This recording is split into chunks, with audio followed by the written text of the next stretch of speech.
Good morning, everybody. Danny back from Deepsouth Homestead, and it is time, guys. I happened to drive by this morning and looked, and our onions have begun to break over. And when you see that, it is time to get them out of the garden and get them up on drying racks. I mean, this is how nature does it. You look out here and you just see them, they just start flopping over. And I seen them and I told Wanda, I said, time to start going through the onion patch, getting the ones that's ready. We got our little drying rack set up out here under one of our sheds. So we got rain coming in first of, well, it'll be 2 days from now. So it's better for us during this dry spell, the ones that's ready, to go ahead and get them up and get them in the dry before they get wet. But see how these are? Even though the tops are green, they've broke over right here. There's no need even worrying with any of this. You just as well get them up. Look at that. Look at that. Look at the size of that onion. That's a Jim Dandy onion right there now. Now, a lot of people are asking, what do we do with the tops? We don't do anything with the tops. We just leave them on the onion. As the onion cures, the top will die, and you want to leave it on there. You don't want to cut it off. And these are pretty consistent, I think. Real good friend of ours, Mr. Okie Rob, he has a channel. He talks about how fun it is to grow onions once you figure it out. And that is so true. Once you figure out what you need to be doing, onions are actually fun to grow. Very rewarding too. I mean, wow, look at that. That ain't just great. You don't wash them now. That's one thing you don't do. You don't wash them, you just leave them like they are. These things, they're heavy too. You gotta go put them down and come after more. Some of them won't be quite as big as others, but hey, they all eat.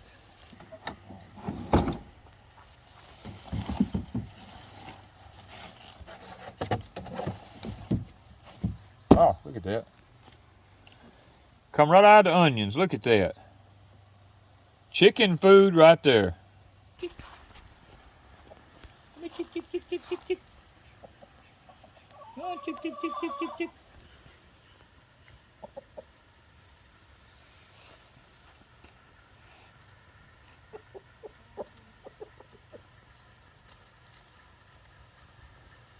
Unlike this one right here, the top's not going to break over on it. All the foliage on it has died, so we're going to get that out, because what will happen is,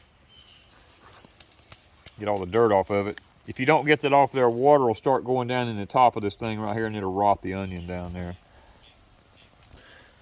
Here's another one here, the foliage on the top of it starts to die, and it's just small onion, it's not big, but the foliage is all dying, so we have to get it. And we got a real large one right here that hadn't broke over, but the foliage on the top of it here is getting all wet and mushy and everything.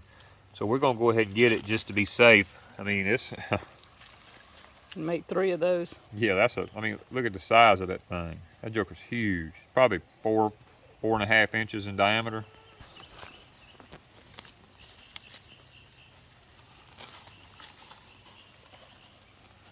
Nice.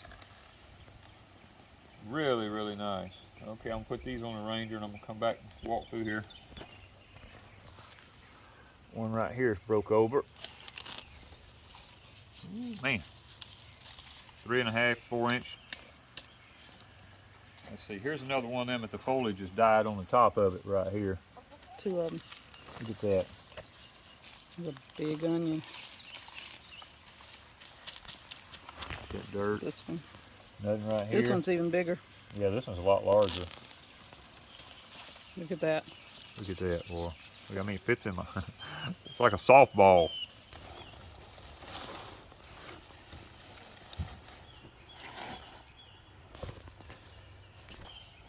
This is what happens, guys, when, see, the foliage had died on this one here and we didn't catch it in time.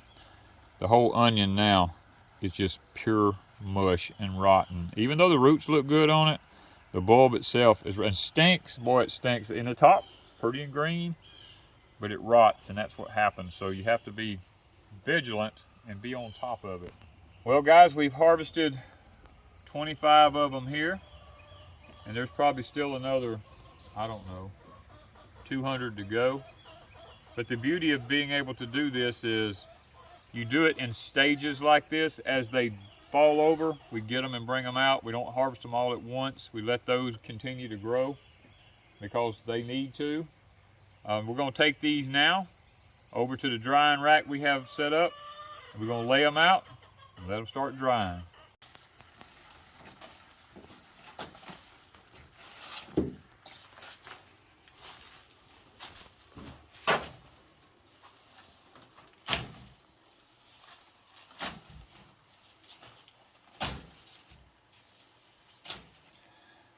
Guys, what I did here up under one of our sheds here is I just took 2 boards, I screwed them to the wall, put 2 legs on it. This is an old door that we had that had wire on it for an old chicken house years and years ago. I kept it and air can flow through it. We're going to lay these onions up on it here and we're going to let them just dry on top of this where the air can flow all up under this shed up under in here.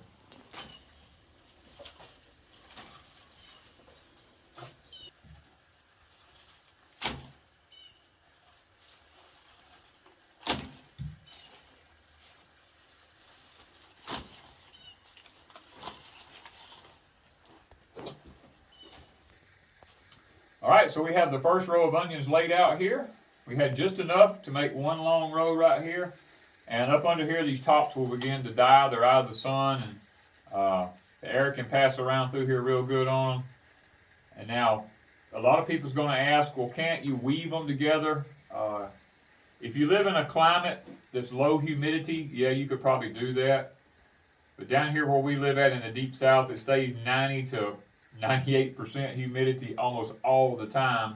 We'll have rare occasions where cold fronts will come through and the humidity will drop to like 45 or 50%. But other than that, it's usually sky high. And if you weave them together, they'll just rot. You know, so even once the top's dry, if you weave them together, lots of times we've tried it in the past, they still rot. Even though you put them inside a building or anything like that, they still, for some reason, they just rot. So what happens is once we dry these real good and the tops are completely dry and crispy on them, we will clip the tops off of them, we'll clip the roots off of them, and we will take them at that point, and Wanda and I chop them up into little pieces and we put them in gallon bags and we put them in the freezer. And all year long, we use these onions to cook with and to just use for all types of stuff because people go, wow, to over 200 onions, how is that possible? Trust me, in a year's time, you will use more onions than you think you will. And the thing about it is we run out a lot of times because we use so much. Onions are a good, healthy plant to eat. Now, yes, they're high in sugars, but there's lots of times if I make sausage or anything like that, I'll run these onions once they've been frozen. I'll take them out and run them frozen through the grinder with my meat and everything like that and grind this onion up into that meat. Or if we're making hamburger patties out of one of our calves that we've killed or something like that, we'll take these fresh onions and that's frozen and we'll throw it in with the meat because it helps to chill it down. Run it through the grinder and you get that onion flavor all through your meat while you're grinding it. There's 1,000 different ways to use this stuff, guys. That's what we do here at Deep South Homestead. Nothing fancy, just a simple little system thrown up here. Now, if you want to really see somebody who's got it going on, I mean, I'm not going to lie to you, that's Hollis and Nancy. Hollis and Nancy, when they harvest onions, they harvest onions. And I mean, he's got some of the finest drying sheds and all that stuff down there in Florida. I mean, you know, it's to be envied the way that Hollis does things. The guy's a perfectionist at what he does. His gardens are like perfect. I mean, he has a great channel. The ringing the onions that I mentioned in my other video, I gave credit to him because using the bent butter knife and all, because he really does a fantastic job. He showed doing that. I done it, and look at the results. I mean, how can you argue? Many people came on our channel and says, oh, we grow our onions, we grow them commercially and all. We don't do this and we don't do that. And, hey, I'm not arguing with results because I could never grow a bulb onion until I started ringing them. Once I ringed them, I learned right off the bat it works. And it works here. Now, if you got a different kind of soil, hey, it may be different. We're in a sandy soil. We got to stick them really deep in the ground to get a good root system going. And then once we get the roots going, we pull the dirt away from them, and they do fine. If you're in a heavy clay soil, you might be able to just put them a half-inch deep in the ground or something, and they do fine. I mean, I don't know. But I'm telling you, where we live at down here in our sandy dirt, ringing the onions. I mean, how can you argue with that? Look at that. It works. Thank you, Mr. Hollis, for giving me that tip. A couple of years ago, we was out at a commercial facility out here, and we saw onions grown under black plastic. And they were big, beautiful onions, grown up on top of big, high mounds. So last year, I got the idea. I said, well, I wonder if they'll grow underneath ground cover. So what we done was we put the ground cover down, and I took my little torch and I went along and burnt these little tiny holes in it. And I stuck the onion sets in there. I just barely, I didn't put them a half-inch deep in the ground underneath that black plastic, and left just the edge of them sticking above the black plastic, or ground cover, should I say. And they actually grew under it and done really well last year. The only problem we had was, in our climate down here, we have what's called imported fire ants.